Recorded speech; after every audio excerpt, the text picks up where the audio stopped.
Good day mga ka-all pet matters. Today ay nandito tayo sa Pet Lover Center, Tagaytay Branch.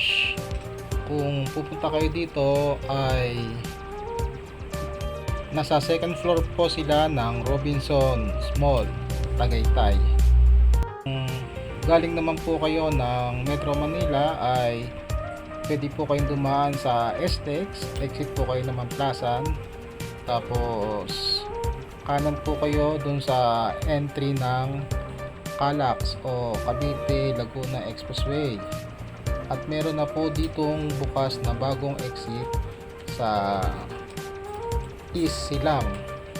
Ang labas po ninyo ay dito na po sa may Aguinaldo, kakaliwa po kayo dun sa may Lasalet, dire-diretso lang po, tapos kanan na po kayo sa Rotonda, at ayun po, on the way na po kayo dun sa may Robinson papuntang Tagaytay branch po ng Pet Lover Center.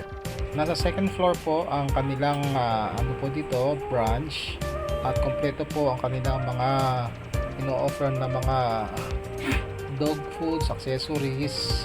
Meron din po silang pet salon, at sa labas po nito ay meron pong play park, kaya mag-enjoy po sigurado ang ating mga for babies. On a weekend po at kasama po ninyo ang inyong mga alagang pets ay pwede po kayo magsadya dito para maibili po natin at mabigyan po ng mga basic needs at saka essentials ang ating mga alagang pet.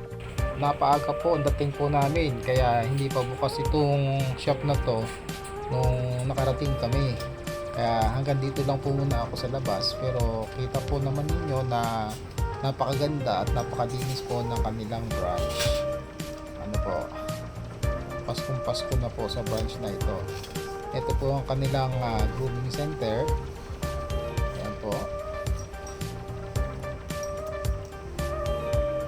Sana po ay makarating po kayo dito pag nasadya po kayo ng Tagaytay, ano po, para makita po ninyo at makapamili na rin po kayo ng mga essentials na mga alaga po nating pets. Ang Pet Lover Centers po ay ang number 1 pet shop po sa Singapore, at nandito na po sila sa Pilipinas. Bali, meron po silang bagong bukas na branch sa may Alabang Town Center. Bali, pang-10 na po nila yun. Kaya punta na po kayo at mamili na ng mga pangailangan po ng ating mga fur babies. At kung nagustuhan po ninyo ang ating video for today, ay please like, share, and subscribe. Maraming salamat po, and God bless po sa ating lahat. Merry Christmas and Happy New Year.